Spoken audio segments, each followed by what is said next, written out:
नमस्कार, मैं रविश कुमार। आखिर वह सवाल उन दो सवालों में आ ही गया जिस सवाल से प्रधानमंत्री नरेंद्र मोदी पिछले 9 साल से बच रहे थे, जिस सवाल से बचने के लिए भारत में और दुनिया भर में प्रेस कॉन्फ्रेंस नहीं कर रहे थे। यह वो सवाल था जिसका सामना अकेले प्रधानमंत्री मोदी कर रहे थे, मगर जिसे पैदा किया है खुद उन्होंने, उनके राजनीतिक सहयोगियों ने, आरएसएस ने, गोदी मीडिया ने, इन सभी के समर्थन से बेलगाम हो चुके धर्म गुरुओं ने, जो जंतर मंतर से लेकर हरिद्वार तक मुसलमानों के नरसंहार के नारे लगा रहे थे, जो किसी को गौ रक्षा के नाम पर घेर कर मार दे रहे थे और पुलिस कार्रवाई ना करे इसलिए महापंचायतें कर रहे थे। मोदी सरकार और बीजेपी की सरकारें इनके खिलाफ कार्रवाई नहीं कर रही थीं। आज इन सभी की मेहनत का नतीजा यह निकला है कि दुनिया के मंच पर इस महान और शानदार देश के प्रधानमंत्री को शर्मसार होना पड़ा है। यही वो सवाल था जिसे भारत और दुनिया भर के पत्रकार, लोकतंत्र के समर्थक, राजनीतिक चिंतक प्रधानमंत्री मोदी से पूछना चाहते थे। यही वो सवाल है जिसने उनकी अमेरिका यात्रा की चमक को मिट्टी में मिला दिया। राष्ट्रपति बाइडेन की पत्नी को तोहफे में हीरा देकर अपने लिए जीरा हासिल नहीं कर सके, बल्कि इस सवाल ने उनकी यात्रा को जीरो कर दिया है। और वो सवाल था, प्रधानमंत्री, भारत लंबे समय से दुनिया के सबसे बड़े लोकतंत्र होने पर गर्व करता रहा है, लेकिन कई मानवाधिकार समूहों का कहना है कि आपकी सरकार ने धार्मिक अल्पसंख्यकों के साथ भेदभाव किया है, आलोचकों को चुप कराया गया है। आप यहाँ व्हाइट हाउस में हैं, जहाँ विश्व के कई नेताओं ने लोकतंत्र की रक्षा को लेकर अपनी प्रतिबद्धता दोहराई है। आप और आपकी सरकार मुसलमानों और अन्य अल्पसंख्यकों के हकों को बेहतर करने और आज़ाद अभिव्यक्ति की रक्षा के लिए क्या कदम उठाने जा रही है? Mr. Prime Minister, India has long prided itself as the world's largest democracy, but there are many human rights groups who say that your government has discriminated against religious minorities and sought to silence its critics. As you stand here in the east room of the White House, where so many world leaders have made commitments to protecting democracy, what steps are you and your government willing to take to improve the rights of Muslims and other minorities in your country and to uphold free speech? गोली मारो के नारे लगाने वाले को राज्य मंत्री से कैबिनेट मंत्री बनाने वाले प्रधानमंत्री मोदी ने अपनी राजनीतिक सफलता की कीमत पर इस महान देश के लोकतंत्र को छोटा कर दिया। गोदी मीडिया का बैंड बाजा बारात निकालकर केवल वाहवाही की फिल्म दिखाने के बाद भी यह सवाल उस नायक की तरफ पर्दे पर एंट्री मार गया, जिसे देखते ही गोदी मीडिया से लेकर हाउसिंग सोसाइटी के अंकिल भाग खड़े हुए। जब यह सवाल पूछा जा रहा था तब प्रधानमंत्री का हाव भाव, उनका चेहरा बता रहा था कि उन पर यह सवाल कितना भारी पड़ रहा है। इस सवाल के सामने भारत के प्रधानमंत्री की 20 साल की राजनीति उस छात्र की तरह हाथ बांधकर चेहरा लटका कर खड़ी थी जिसे नकल करते हुए मास्टर जी ने पकड़ लिया हो। प्रधानमंत्री ने जवाब में कुछ कहा, मगर वो जवाब नहीं, निश्चित रूप से उस सवाल का जवाब तो बिल्कुल नहीं।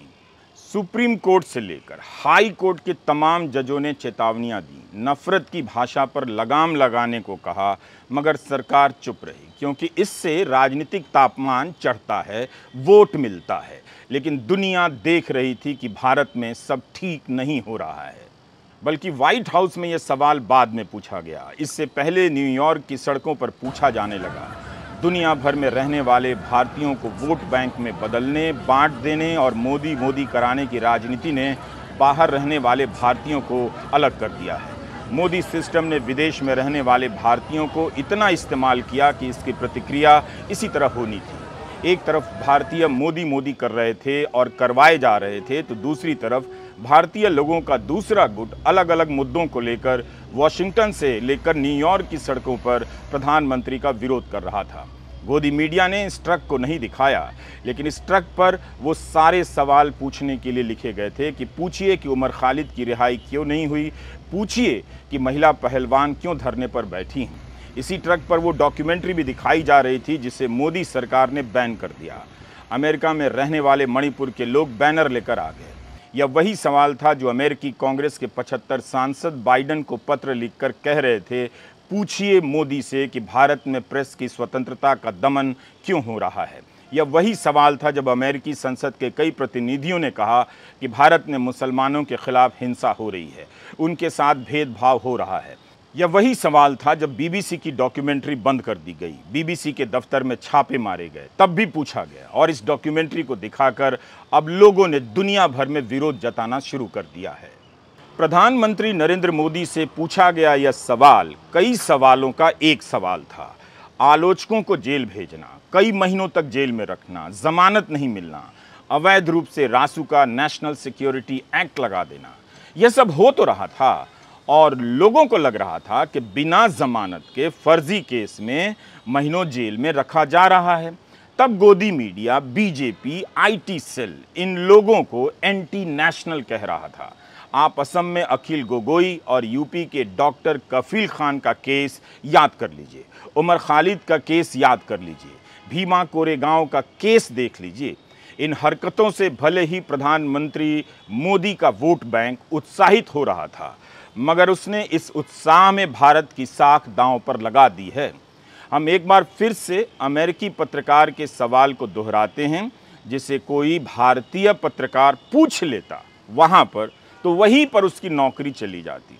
इस सवाल ने मोदी मोदी के नारे लगाने वाले गोदी मीडिया के एंकरों को भी एक्सपोज कर दिया है, उनका पर्दाफाश कर दिया है कि वो ये सवाल मोदी से नहीं पूछ सके।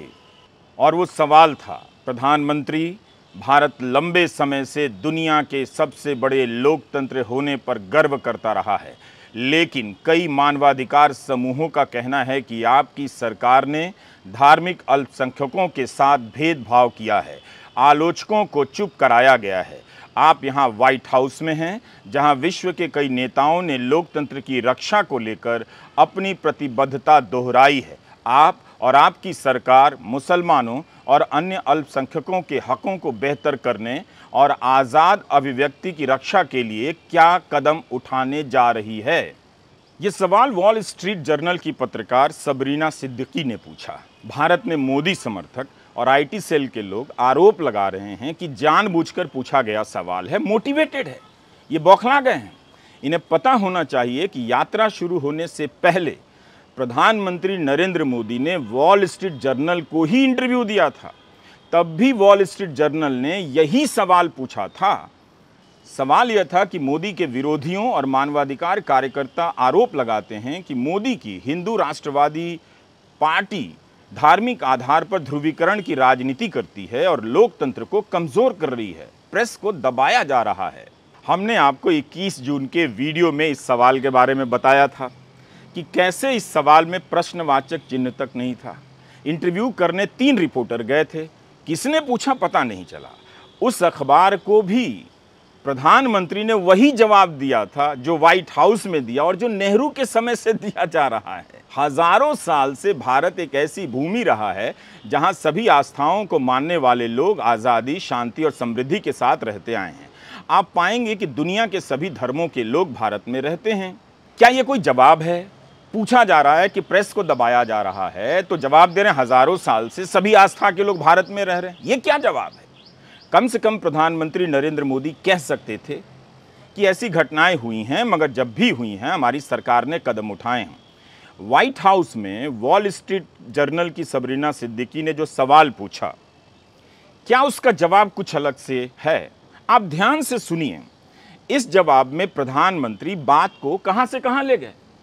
जैसे उनसे कहा गया हो कि अच्छा लोकतंत्र क्या है उसके बारे में आप 10 लाइनें बोलकर बताइए।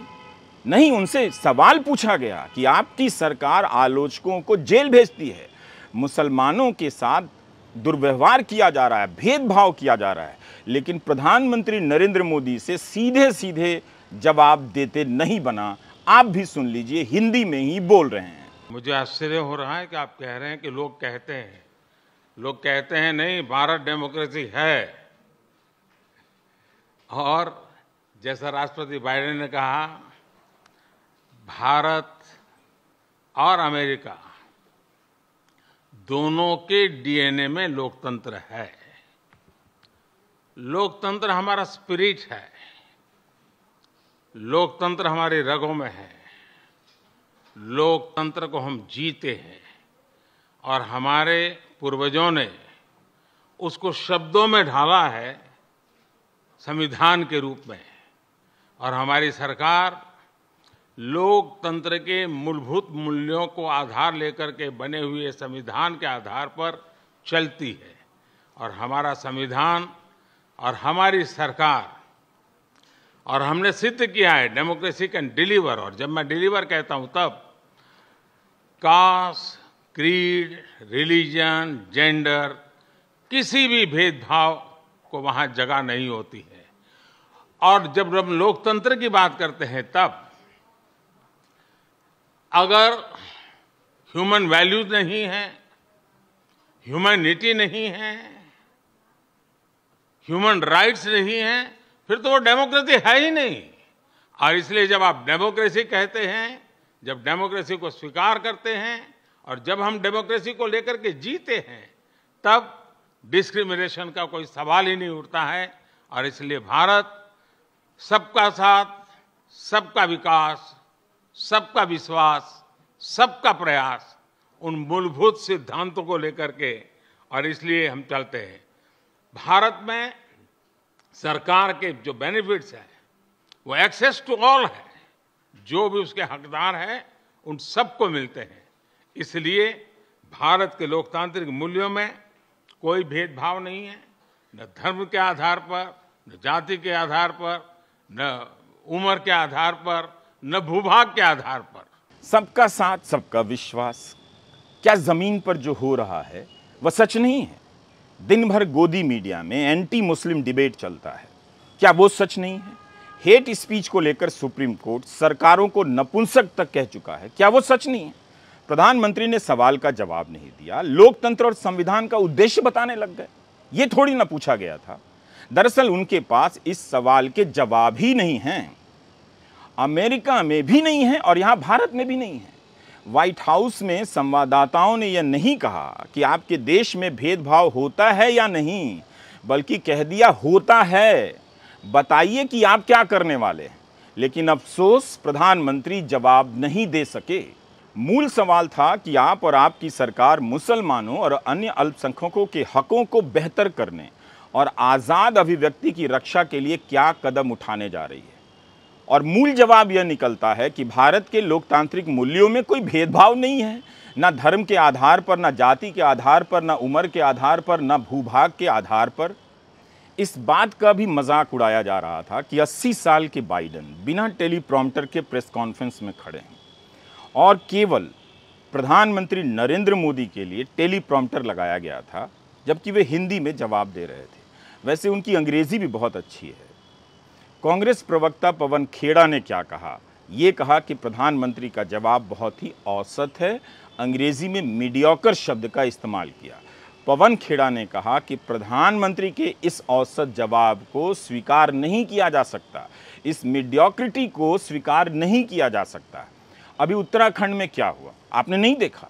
देखा तो बीजेपी के मुख्यमंत्री लव जिहाद से लेकर लैंड जिहाद के नाम पर क्या कर रहे हैं आप देख रहे हैं, रोज देख रहे हैं और फ्रंट पेज पर ये सारी बातें छप रही हैं। आपको याद है ना बुलडोजर बाबा, वो क्या था? अब याद कर लीजिए इस संदर्भ में किस कानून में लिखा है, भारतीय दंड संहिता के किस प्रावधान में है कि अदालत की सजा से पहले अपराधी का पूरा घर गिरा दिया जाएगा। किस कानून में एक अपराधी के दोषी पाए जाने पर उसके पूरे घर को गिरा देने का प्रावधान है। जब एंटी मुस्लिम नारों के बीच मुसलमानों के घर गिराए जा रहे थे, तब लोग बुलडोजर बाबा कहकर नाच रहे थे कि नहीं नाच रहे थे? नोएडा से लेकर न्यू जर्सी तक नाच रहे थे, बिल्कुल नाच रहे थे।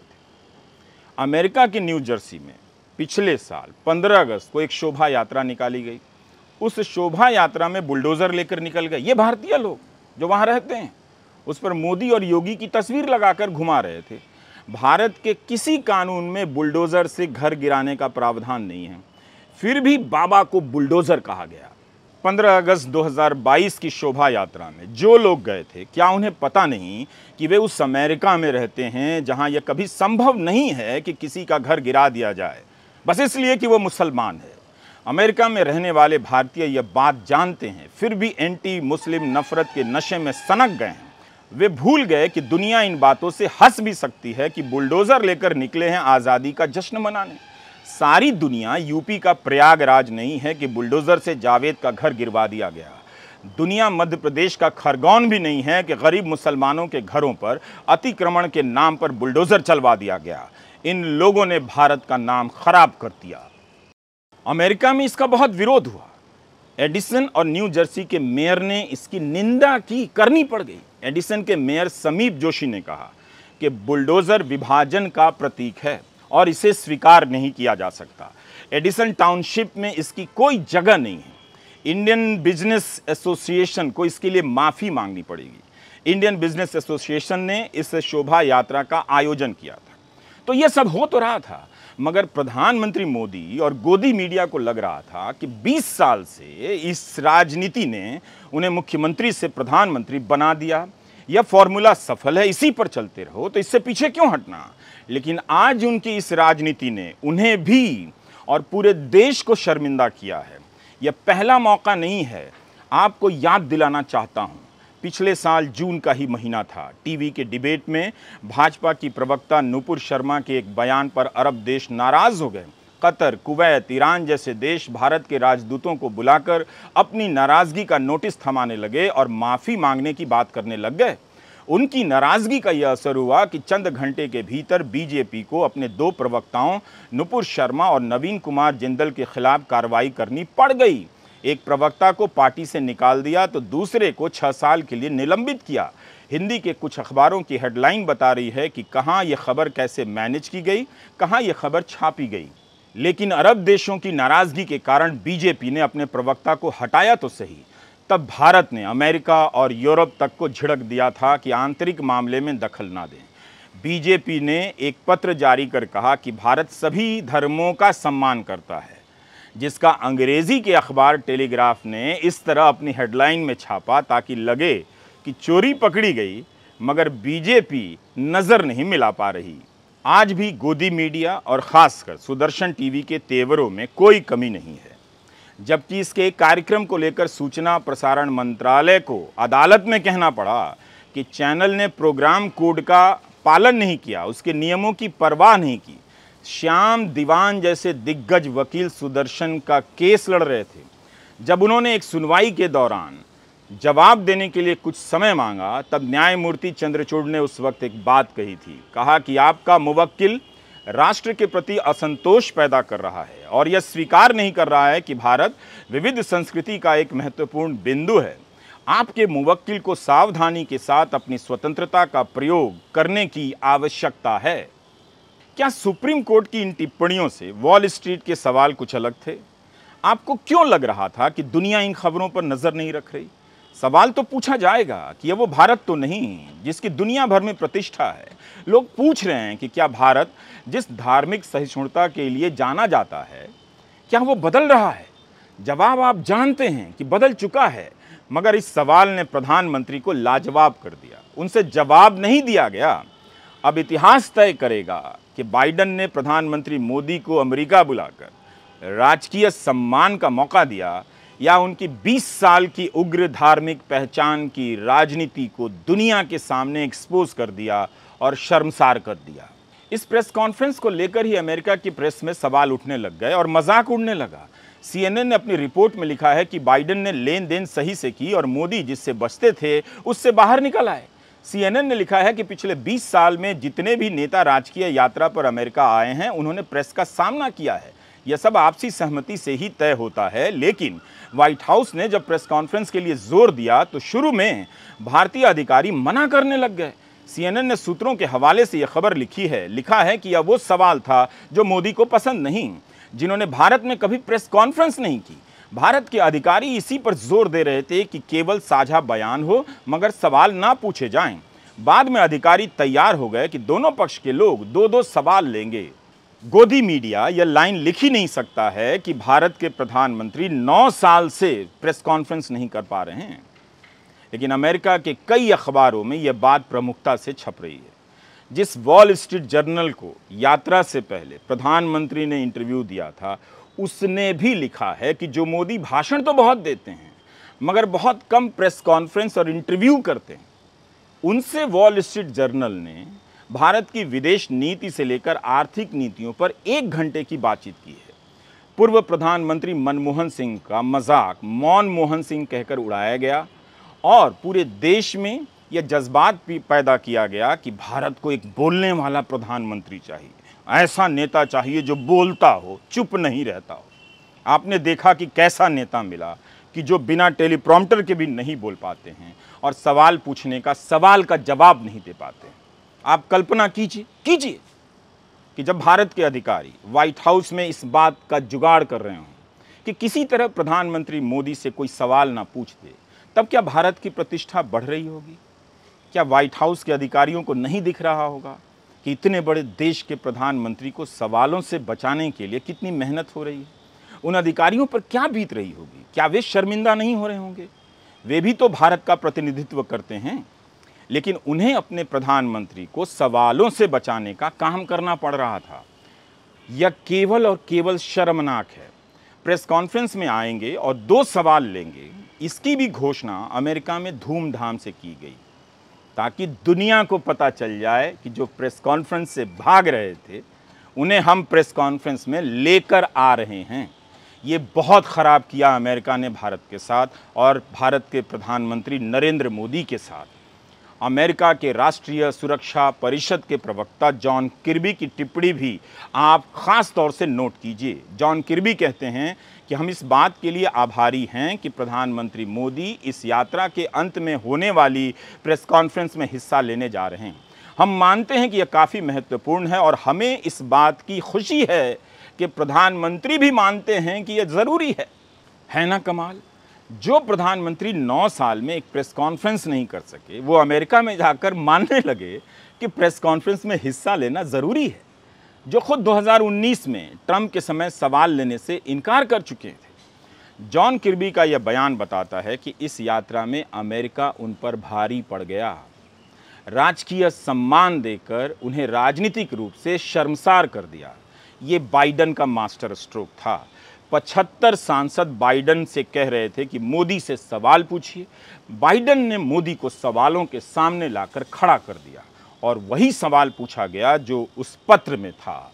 मुझे नहीं पता कि इन सवालों से भागते या बचते रहने वाले प्रधानमंत्री मोदी ने उस वक्त अक्षय कुमार को याद किया या रवीश कुमार को, लेकिन आज दुनिया ने देखा कि भारत के प्रधानमंत्री सवालों से थर्रा जाते हैं। ओबामा ने भी तो वही कहा जो वॉल स्ट्रीट जर्नल की सबरीना सिद्दीकी ने पूछा। ऐसा लगता है कि सारा अमेरिका इस बार इसी तैयारी में था कि आने दो, घेरते हैं, पूछते हैं। CNN की एंकर क्रिस्टियाना अमनपोर से बराक ओबामा ने कहा कि मैं सोचता हूं कि अगर राष्ट्रपति प्रधानमंत्री मोदी से मिलते हैं तो हिंदू बहुसंख्यक भारत में मुसलमान अल्पसंख्यकों की सुरक्षा का जिक्र तो करना ही चाहिए, और अगर मुझे प्रधानमंत्री मोदी से बातचीत का मौका मिलता जिन्हें मैं अच्छी तरह से जानता हूं, तो मेरा यही तर्क होता कि अगर आप अल्पसंख्यकों के अधिकार की रक्षा नहीं करते हैं तब इस बात की बहुत संभावना है कि इससे भारत किसी बिंदु पर जाकर दरकने लगेगा। हमने देखा भी है कि जब आंतरिक स्तर पर टकराव का पैमाना बड़ा होने लगता है तब क्या होता है। ऐसा हुआ तो यह भारत के हितों के खिलाफ होगा, केवल मुस्लिम भारत के खिलाफ नहीं बल्कि हिंदू भारत के खिलाफ भी। इसलिए मैं मानता हूं कि इन चीज़ों के बारे में ईमानदारी से बात होनी चाहिए। पूर्व राष्ट्रपति बराक ओबामा को प्रधानमंत्री बराक कहा करते थे, बराक, यह दिखाने के लिए कि कितनी नज़दीकी है। यही ओबामा थे जिन्होंने प्रधानमंत्री मोदी पर लगे वीज़ा बैन को हटाया था। गुजरात दंगों के कारण उन पर वीज़ा बैन था और वे अमेरिका नहीं जा सकते थे, और ओबामा ने ही उन्हें व्हाइट हाउस में बुलाया था। आपने गौर किया होगा कि ओबामा हिंदू भारत और मुस्लिम भारत जैसे शब्दों का इस्तेमाल कर रहे हैं। विदेश मंत्री एस जयशंकर को तुरंत इसका खंडन करना चाहिए। वे इसके एक्सपर्ट हैं, करना भी चाहिए, और बताना चाहिए कि बुलडोज़र चलाने की घटना और उत्तराखंड में फर्जी खबर के आधार पर मुसलमानों को दुकानों से भगाने की खबर और स्वामी जी का बयान ओबामा से कैसे अलग है, ये भी हमें समझा दें। कितनी बदनामी हुई है, हर जगह ओबामा का यह बयान दुनिया भर में छपा है। किस लिए? क्योंकि एंटी मुस्लिम से हाउसिंग सोसाइटी के गेट पर बैठने वाले फालतू अंकिलों के बीच माहौल बनता रहे कि भारत का नाम हो गया है और एंटी मुस्लिम बातें चलती रहें, व्हाट्सएप में फॉरवर्ड होता रहे। क्या आप नहीं जानते हैं कि 9 साल से क्या हो रहा है इस देश में? मोदी मोदी हो रहा है और मोदी मोदी के नाम पर यही सब हो रहा है उसके पीछे। इसके लिए भारत जैसे महान देश की प्रतिष्ठा दांव पर लगा दी गई। भारत में प्रेस की क्या स्थिति है, यह अमेरिका को कहने की ज़रूरत नहीं, आपको खुद पता है। हमने हज़ार नहीं लाखों बार ये बात कही है कि भारत का मीडिया गोदी मीडिया है। यही नहीं, कम्युनिटी टू प्रोटेक्ट जर्नलिस्ट ने वॉशिंगटन पोस्ट अखबार में पूरे पन्ने का विज्ञापन ही दे दिया।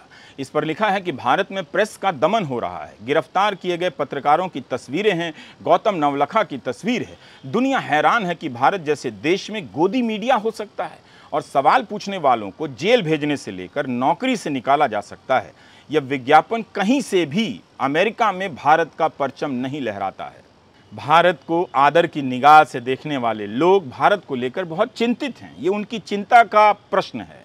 इसके लिए राहुल गांधी जिम्मेदार नहीं है कि उन्होंने विदेश में जाकर ये बात कह दी। दूसरे देश के लोगों को पता है कि भारत में क्या हो रहा है। यात्रा से पहले अगर आपने दी इकोनॉमिस्ट के 2 अंकों को देखा होता, मिलाकर देखा होता, तो आप समझ जाते कि 9 साल में प्रधानमंत्री मोदी खुद को कहां से कहां ले आए हैं और भारत की छवि उनके कार्यकाल में कैसी बन गई है। जून 2017 के द इकोनॉमिस्ट के इस कवर को देखिए। मोदी शेर की सवारी कर रहे हैं। इस फोटो के नीचे एक लाइन लिखी है, सुधार का भ्रम। जून 2023 के इस कवर को देखिए। बाइडन ने शेर को पालतू बना लिया है। फोटो के साथ लिखा है कि अमेरिका का नया बेस्ट फ्रेंड। शेर की सवारी करने वाले मोदी के शेर को अमेरिका ने अब पालतू बना लिया है और इससे भारत का नाम नहीं होता है। अंकिलों, अब आंखें खोलो। क्या अमेरिका ने चीन को लेकर कुछ भी कहा कि भारत के हिस्से का अतिक्रमण किया है, अब वहां से पीछे जाइए। बीजेपी के ही सांसद हैं सुब्रमण्यम स्वामी, उन्होंने ये बात उठाई है कि भारतीय क्षेत्र में चीन के अतिक्रमण को लेकर अमेरिका ने कुछ कहा ही नहीं, तब भी चीन के खिलाफ अमेरिका और भारत की ये दोस्ती कैसी हो गई। ऐसा नहीं है कि हम लोकतंत्र को लेकर अमेरिका के रिकॉर्ड को नहीं जानते हैं, फिर भी आप वहाँ बांग्लादेश, नेपाल, पाकिस्तान, भारत से जाकर आराम से बसते हैं, नागरिकता लेते हैं और वहाँ के सरकारी पदों पर पहुँचते हैं। उसके लोकतंत्र में आज भी ये खूबी है जो भारत के लोकतंत्र में नहीं है।